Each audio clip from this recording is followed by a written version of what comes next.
Hi, class 12th student.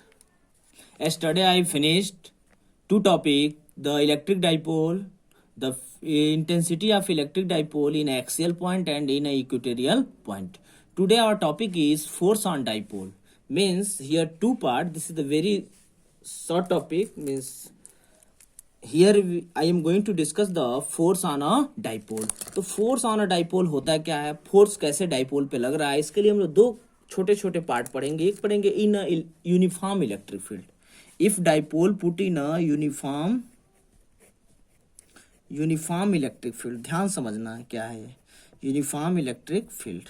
अब ध्यान से ये देखा जाए कि अगर हमारा यूनिफॉर्म इलेक्ट्रिक फील्ड हो, यूनिफॉर्म इलेक्ट्रिक फील्ड को मैंने बताया था आप एक लाइन से शो करते हैं, पैरेलल लाइन रहेंगी तो क्या हो जाएगी, यूनिफॉर्म इलेक्ट्रिक फील्ड हो जाएगी. इस यूनिफॉर्म इलेक्ट्रिक फील्ड में अगर हम ये मान लेते हैं कि एक हमारा ये डाइपोल है, ये एक डाइपोल है, माइनस क्यू है, ये प्लस क्यू, दो पोल हो गए, डाइपोल हो गए, इनके बीच की डिस्टेंस है 2l. अब इस पे फोर्स की हम बात करेंगे. यूनिफॉर्म इलेक्ट्रिक फील्ड है तो ये इधर होगा, मीन्स इलेक्ट्रिक फील्ड की डायरेक्शन इधर है, एरो के डायरेक्शन में इलेक्ट्रिक फील्ड की डायरेक्शन होती है. ये प्लस क्यू चार्ज है, मतलब यूनिफॉर्म इलेक्ट्रिक फील्ड का मतलब ये होता है कि इधर हमारा पॉजिटिव टर्मिनल था, इधर निगेटिव टर्मिनल था. इलेक्ट्रिक फील्ड की डायरेक्शन क्या होती है, पॉजिटिव टू निगेटिव होती है, ऐसे इसको शो करते हैं. तो बताओ प्लस चार्ज है तो इधर प्लेट माइनस क्यू का होगा, तो इसको अपने डायरेक्शन में ये पुल कर रहा होगा. क्या कर रहा होगा, अपने डायरेक्शन में पुल करेगा. अगर इलेक्ट्रिक फील्ड की इंटेंसिटी ई है तो इधर कितना फोर्स लगेगा, F equal to Q E force लगेगा. कितना लगेगा, F equal to Q E plus में. इस पे कितना लग रहा होगा, क्योंकि प्लस प्लेट इसको अट्रैक्ट कर रहा होगा तो एफ इजकल टू यहाँ पे लग रहा होगा माइनस क्यू ई. अब देख लेते हैं एफ नेट इस पे कितना लग रहा है. जो एफ नेट है वो दो फोर्स है हमारा, एफ प्लस एफ. जो एफ एक एफ की वैल्यू है वो है क्यू ई, दूसरे की वैल्यू है माइनस क्यू ई, तो एफ नेट की वैल्यू क्या हो गई, 0 हो गई. बट अगर ये नॉन यूनिफॉर्म इलेक्ट्रिक फील्ड रहता, कौन सा रहता, नॉन यूनिफॉर्म इलेक्ट्रिक फील्ड में होता तो ये वैल्यू 0 भी हो सकती थी, नहीं भी, मतलब 0 तो नहीं होगी, इसलिए 0 नहीं हो पाएगी, क्योंकि यहाँ पे इलेक्ट्रिक फील्ड की वैल्यू क्या होती है, चेंज होती. तो क्यूई और ये माइनस क्यूई की जो हम वैल्यू देख रहे हैं, वैल्यू क्या होती है, अगर डिस्टेंस के साथ वेरी करती तो हम लोग ये देखते कि वैल्यू चेंज हो जाती, तो मीन्स नॉन यूनिफॉर्म में पॉसिबिलिटी रहती कि जो एफ नेट है वो 0 नहीं है. अब जो मेन आज का हमारा टॉपिक है, जो डेरिवेशन है, वो है टॉर्क ऑन इलेक्ट्रिक डाइपोल. ध्यान समझना है टॉपिक क्या है, torque on electric dipole. Torque on electric dipole याद आ रहा होगा आप लोगों को, मैं टॉर्क पढ़ाया हुआ था क्लास 11th में कि क्या होता है, this is the moment of force. ये फोर्स का एक मोमेंट होता है, या आप बोल सकते हो टर्निंग इफेक्ट ऑफ फोर्स, कि फोर्स के कारण किसी ऑब्जेक्ट को टर्न करा देना. अब ये जो मैंने एक आपको एग्जांपल दिया हुआ था, एक प्लस क्यू इधर लग रहा है, माइनस क्यू इधर लग रहा है, तो इसको क्या कर रहा होगा, ये रोटेट करा रहा होगा. क्या कर रहा होगा, रोटेट कराएगा. अगर मैं पेन ले लूं, इस पेन पे एक फोर्स इधर लग रहा है, दूसरा फोर्स हमारा किधर लग रहा है, इस डायरेक्शन में लग रहा है, तो दोनों क्या करेंगे, रोटेट करेंगे. अगर हम लोग एक फोर्स ले लें, ऐसे फोर्स लगाएंगे तो क्या करेगा, रोटेट कर रहा होगा. अब हम लोग देखते हैं कि अगर यहाँ पे एक uniform torque on electric dipole in uniform electric field, किसमें हम बात करने जा रहे हैं, यूनिफॉर्म इलेक्ट्रिक फील्ड में. अब ध्यान समझो, ये हमारा एक यूनिफॉर्म इलेक्ट्रिक फील्ड है. अब इस पे एक हम लोगों ने इसमें एक डाइपोल ले लिया, ये प्लस, ये माइनस क्यू भी, ये हमारा प्लस क्यू, एक डाइपोल हो गया. इलेक्ट्रिक फील्ड की डायरेक्शन ये हो गई. तो इस पे एक फोर्स लगा होगा, F equal to Q E. एक इधर फोर्स लगा होगा, F equal to minus Q E. ध्यान समझना है, दो फोर्स लग गए. अब टॉर्क क्या होता है, अगर हम लोग टॉर्क का डेफिनेशन दें तो टॉर्क ये होता है कि एक फोर्स हो और इन दोनों फोर्स के बीच का परपेंडिकुलर डिस्टेंस हो जाए.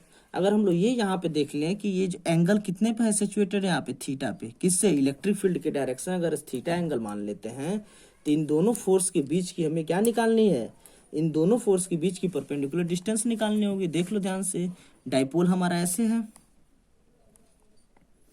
ये इलेक्ट्रिक फील्ड से कितने एंगल पे, थीटा डिग्री पे है.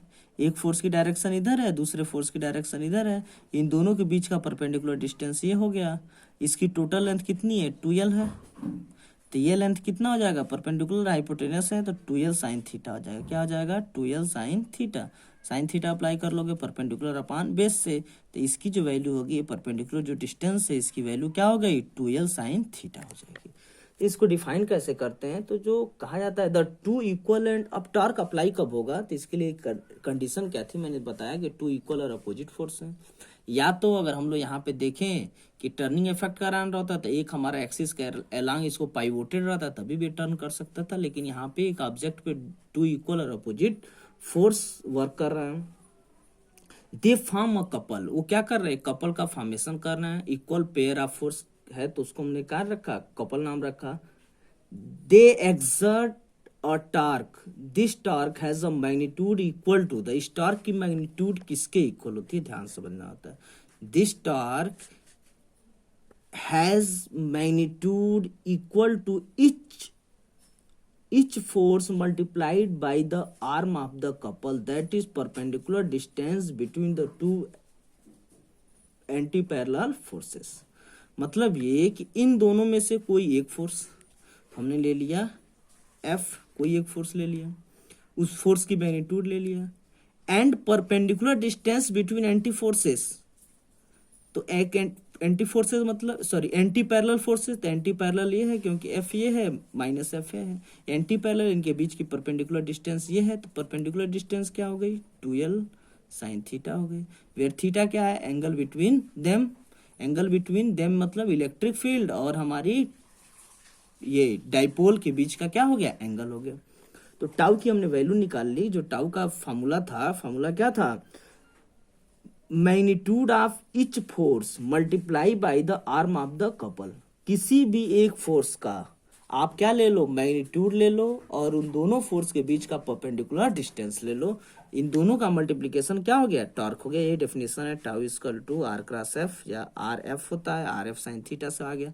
ये टाउ एफ 2l हो गया। अब आप क्या जानते हो, एफ इक्वल टू क्या हो जाएगा, क्यू ई, 2l हो जाएगा, ये हो जाएगा साइन थीटा। हम लोगों ने क्या पढ़ा हुआ है, याद है सबको, क्या पढ़ा हुआ था कि जो 2ql होता है, 2ql को हम लोग क्या बोलते हैं, p बोलते हैं। p means electric dipole moment. तो ये टॉर्क इक्वल टू क्या हो जाएगा, ये देखो q को 2l को एक साथ ले लेते हैं तो ये हो जाएगा p e साइन थीटा हो गया। क्या हो गया, torque equal to p e sine theta. अगर इसको हम लोग वेक्टर फॉर्म में लिख दें तो आपको मैंने बताया हुआ था दो वेक्टर होते हैं, मतलब वेक्टर का मल्टीप्लिकेशन दो तरीके से करते हैं। एक होता है हमारा स्केलर प्रोडक्ट, एक होता है vector product.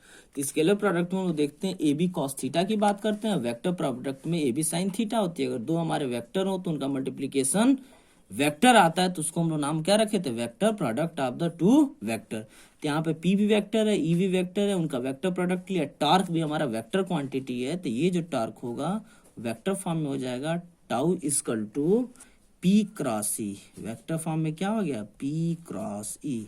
This is the torque, derivation of torque on a dipole when put in a uniform electric field. एक बार और बता देता हूँ, कुछ नहीं था, एक हमने डाइपोल को रखा यूनिफॉर्म इलेक्ट्रिक फील्ड में, दो फोर्स हमारे दो एंटी पैरेलल फोर्सेस एक्ट हुए, जो पहले भी मैं बताया था यहाँ पे। अब ये दोनों फोर्स मिलके कपल का फॉर्मेशन कर रहे हैं, पेयर ऑफ इक्वल और अपोजिट फोर्स का। ये इसको रोटेट कराना चाहेंगे along the direction of electric field, इसको रोटेट करा रहे हैं। तो हम देख रहे हैं कि एक टॉर्क लग रहा है, यहाँ पे टॉर्क लग रहा है। टॉर्क का मतलब ये होता है कि पेयर ऑफ फोर्स लगना, यहाँ पे टॉर्क लग रहा है। या तो एक हमारा पाइवोटेड हो, लेकिन पाइवोटेड नहीं भी है तभी भी क्या कर रहा है, दोनों एंड पे फोर्स लगा के इसको रोटेट कराने का प्रयास कर रहा है। तो यहाँ देखेंगे कि टॉर्क का डेफिनेशन क्या हुआ, तो one force magnitude of one force and perpendicular distance between both the forces. तो एंटी पैरेलल फोर्स इनके बीच का परपेंडिकुलर डिस्टेंस हमने देखा 2l साइन थीटा था। Torque equal to QE 2l sine theta था, torque equal to PE sine theta, torque P cross E आ गया। अब हम लोग बात करते हैं, ये दोनों वेक्टर क्वांटिटी है, ये आप एग्जांपल भी दे सकते थे। मैंने भी क्लास 11th में एग्जांपल दिया था कि जो टाउ होता है क्या होता है, P क्रॉस E होता है, where P is the electric dipole moment, E is the intensity of electric field. दोनों वेक्टर क्वांटिटी थी। थीटा क्या था, angle between dipole means electric dipole जो हमारा मोमेंट है और इलेक्ट्रिक फील्ड की जो डायरेक्शन है उसके बीच का एंगल था। अब एक हम लोग इस पे क्वेश्चन कर लेते हैं, या ये देखते हैं कि जो tau equal to P sine theta है उसके लिए स्पेशल केसेस क्या हो सकते हैं। स्पेशल केस हम लोग देख लेते हैं। टॉर्क की वैल्यू क्या हो गई, पी साइन थीटा। अब बताओ थीटा मैक्सिमम कब होता है, साइन थीटा की वैल्यू मैक्सिमम कब होगी, साइन थीटा की वैल्यू होती है 1, कब, जब थीटा होता है 90 डिग्री और 0 हो जाएगी जब थीटा कितना हो जाएगा 0 डिग्री। तो टॉर्क मैक्सिमम कब होगा, टाउ मैक्स कब होगा, जब हमारा पी और ई क्या हो जाए, एक दूसरे के परपेंडिकुलर हो जाए, तो उस समय जो टॉर्क लगेगा वो क्या हो जाएगा, मैक्सिमम वर्क कर रहा होगा।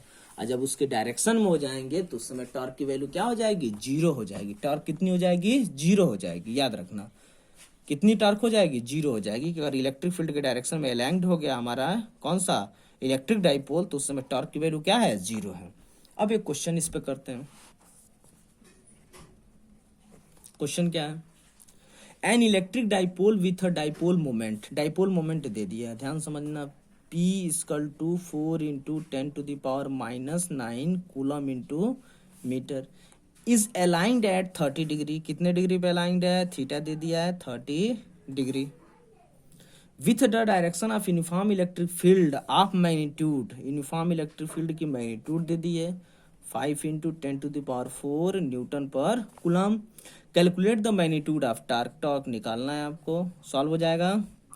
Tau equal to P E sine theta से इस क्वेश्चन को हम लोग क्या कर लेंगे, सॉल्व कर लेंगे। बहुत इजी क्वेश्चन है, इस क्वेश्चन को हम लोग क्या कर लेंगे, सॉल्व कर लेंगे। एक दूसरा क्वेश्चन है, याद सभी लोग सॉल्व कर लेना। क्वेश्चन नंबर 2 है। क्वेश्चन नंबर 2 क्या कह रहा है कि एक an electric dipole has the torque 6 into 10⁻⁻2 newton into metre. Torque की वैल्यू दे दी है 6 into 10⁻⁻2 newton into metre. And dipole moment P की वैल्यू दे दिया है, डाइपोल मोमेंट याद रखना, P की वैल्यू दे दिया है 6 इंटू 10⁻⁻3 क्या हो जाएगा, कूलम इंटू मीटर। अब आपसे बोल रहा है कि the electric field value is 4 into 10⁻⁻6 sorry +6 है, 4 into 10⁻+6 Newton upon coulomb. Find out the angle between them, इनके बीच में एंगल निकालना है। तो सेम आप फार्मूला अप्लाई कर दोगे, tau equal to P E sine theta का। ये भी क्वेश्चन हमारा सॉल्व हो जाएगा। नेक्स्ट वीडियो में हम लोग मिलेंगे, एक हमारा बहुत अच्छा सा टॉपिक है गॉस थ्योरम के साथ हम लोग मिलेंगे। गॉस थ्योरम 4-5 वीडियो का लेक्चर होगा। उसके बाद से ये चैप्टर हमारा कंप्लीट हो जाएगा। उसके बाद हम लोग इलेक्ट्रिक पोटेंशियल और कैपेसिटर की बात करेंगे। बेस्ट ऑफ लक, अच्छे से पढ़िए, नोट्स भी बनाते चलिए। अब कोई भी क्वेश्चन हो इससे रिलेटेड आप लोग उसको सॉल्व करिए। Thank you, best of luck.